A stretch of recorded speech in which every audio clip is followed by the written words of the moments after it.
मंदिर में अगर दिया लगाने जा रहे हो, बाती लगाई है आपने मंदिर के अंदर, तो कुछ देर बैठिए, कुछ देर स्मरण करिए।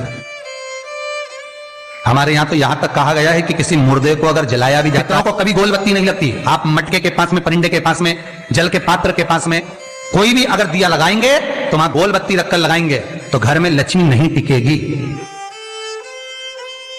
कई लोग कहते हैं कि परिंदे के पास, मटके के पास में, पानी के स्रोत के पास में जहां जल भरते हैं, हंडा रखते हैं, टंकी रखते हैं, वहां पर मटके के पास बत्ती लगाओ, दिया लगाओ, पितर शांत रहेंगे। तो पितरों को शांत करो, मना नहीं है, पर दिया लगाने का नियम है कि पितरों को अगर आप दिया लगा रही हो मटके के पास, परिंदे के पास, या अमावस्या के दिन पितरों के लिए अगर दीप लगा रही हो तो गोल बत्ती अगर लगाओगी तो कार्य कभी सफल नहीं होगा। घर में लक्ष्मी नहीं टिकेगी, संपदा नहीं रहेगी, घर में कोई ना कोई बीमार पड़ा ही रहेगा, धन आएगा जाएगा, टिकेगा नहीं।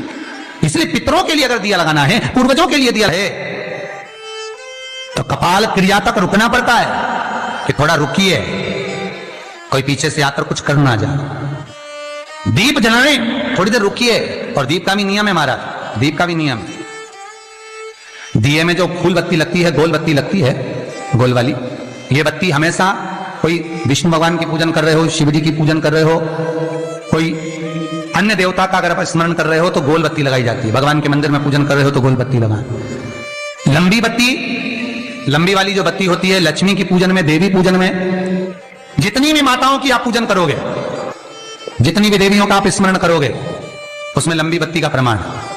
पितरों की पूजन में लंबी बत्ती का प्रमाण है। लगाना है पितरों के लिए अगर दीप लगाना है तो लंबी बत्ती लगाइए, लंबी बत्ती। महाराज लंबी बत्ती का प्रमाण हमारे यहां शास्त्र का, गोल बत्ती का प्रमाण। और सुंदर चरित्र कहा, यदि आपके जीवन में बहुत ज्यादा लक्ष्मी से तकलीफ है, कष्ट बहुत ज्यादा है, या संबंध खराब हो रहे हैं, बहू और बेटों के संबंध खराब हो रहे हैं, अदालत में बात चली गई कि लड़की और लड़के का तलाक होने वाला है, बहू अपने घर जाकर बैठ गई, आने को तैयार नहीं है, जमाई अपने घर रह गया, लड़की को लाने को तैयार नहीं है, सास बहू में आपस में तनमन चल रही है, प्रेम बिल्कुल नहीं है, या लक्ष्मी आती ही नहीं, बहुत कष्ट है, जमीन जायदाद पड़ी बिक नहीं रही, तो एक काम करना, इतना दुख अगर आपके जीवन में है तो कार्तिक के महीने तक रुको, और कार्तिक का महीना आए, त्रयोदशी तिथि आए, कोई सा भी हो, सोमवार, रविवार, मंगल, बुध, कोई सी भी त्रयोदशी, प्रदोष, कोई सी भी प्रदोष तिथि आए, उस दिन तुलसी की लकड़ी, पहले से तुलसी आपके घर में अगर सूखी हो, तुलसी सूख गई हो, तो उसकी जो लकड़ी होती है, उस लकड़ी का 7 लकड़ी का बंडल बनाकर दीप बना लो। लकड़ी का दीप मतलब लकड़ी, पतली पतली डालियों को लेकर कच्चे सूत से उसको बांध दो, और बांधकर घी में डुबक दो। कार्तिक के महीने में शुक्ल पक्ष की त्रयोदशी तिथि जब आए, प्रदोष का जब व्रत आए, उस दिन भगवान के मंदिर में, शिव मंदिर में नहीं, भगवान किसी भी देवता के मंदिर में, विष्णु के मंदिर में, नारायण के मंदिर में, कृष्ण मंदिर में, राम मंदिर में, किसी भी मंदिर में, मंदिर ना हो तो अपने घर के मंदिर में शाम के समय पर उस तुलसी की लकड़ी का दीप, दिया भरकर उसमें घी डालकर जो दीप प्रकट कर देता है, जला देता है, दीप को प्रज्वलित कर देता है, उसके घर में कभी संपदा की कमी नहीं होती महाराज। विष्णु पुराण में स्पष्ट लिखा है। इसलिए शायद कहा जाता है कि भगवान को सर्वश्रेष्ठ कौन सा चंदन अच्छा लगता है। आपको पहले भी कथा में कहा, आगरा की कथा अगर किसी ने सुनी होगी तो उसमें वर्णन किया, भगवान को सर्वश्रेष्ठ चंदन कौन सा, भगवान को सर्वश्रेष्ठ चंदन कौन सा प्रिय है, वो कौन सा चंदन है जो भगवान विष्णु को लगाएं, राम को लगाएं, कृष्ण को लगाएं, वो कौन सा चंदन है जो श्री हरि को लगाया जाए। तो जीते जी भगवान विष्णु एक बार गले लगाते हैं, उसको कहते हैं हरि चंदन। कौन सा चंदन है? हरि चंदन। हरि चंदन बाजार में नहीं मिलेगा, हरि चंदन आपको बनाना पड़ेगा। कैसे बनाना है?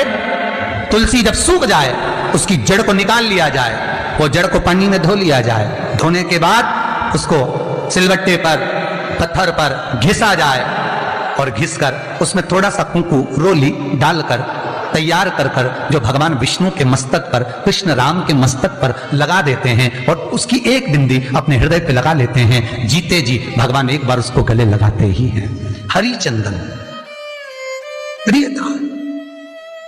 जैसे शिव महापुराण में रुद्र चंदन का भाव है, शिव महापुराण में रुद्र चंदन का प्रमाण दिया जाता है। अगर आपने लिंग पुराण पढ़ी हो तो उसका 5वां स्कंद अवश्य पढ़िएगा महाराज, और शिव महापुराण अगर पढ़ रहे हो तो उसका कुमार खंड पढ़िएगा, जिसमें रुद्र चंदन का प्रमाण है। रुद्र चंदन कैसा? रुद्र चंदन का प्रमाण कैसा?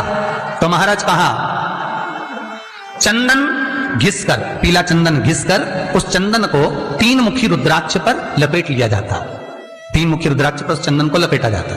लपेटोगे उसके बाद उसको ऐसा गोल करोगे तो एकदम चिकना हो जाएगा, एकदम चिकना, ठीक है, एकदम चिकना हो जाएगा। और उस चंदन को आप शिवरात्रि के दिन, और कोई से भी महीने की शिवरात्रि, किसी भी महीने की हो, सब फलदायी होती है। अगर आप पंचांग में देखेंगे तो शिवरात्रि लिखी हुई आती है, हर महीने शिवरात्रि पड़ती है। किसी भी महीने की शिवरात्रि पर रुद्र चंदन, अर्थात जो चंदन का आपने 3 मुखी रुद्राक्ष में लेपन करा है, उसका गोला बनाया है, वो चंदन अच्छा मोटा मोटा कर लेना, अच्छा बढ़िया, ऐसा नहीं थोड़ा बहुत ही लगा, पूरा रुद्राक्ष दिखना नहीं चाहिए, पूरा लपेट कर उसको शंकर के शिवलिंग पर ले जाकर रख दीजिए और फिर धीरे धीरे शंकर भगवान का जल अभिषेक करना प्रारंभ कर दीजिए। वो चंदन पूरा धीरे धीरे शंकर के शिवलिंग पर डलना चाहिए। शंकर के मूल मंत्र श्री शिवाय नमस्तुभ्यं का जाप करिए। यह कहलाता है रुद्र चंदन। इस चंदन के अभिषेक से महाराज जो काम नहीं होता, आप कर कर उस कार्य को प्राप्त कर सकते हो, सिद्ध कर सकते हो।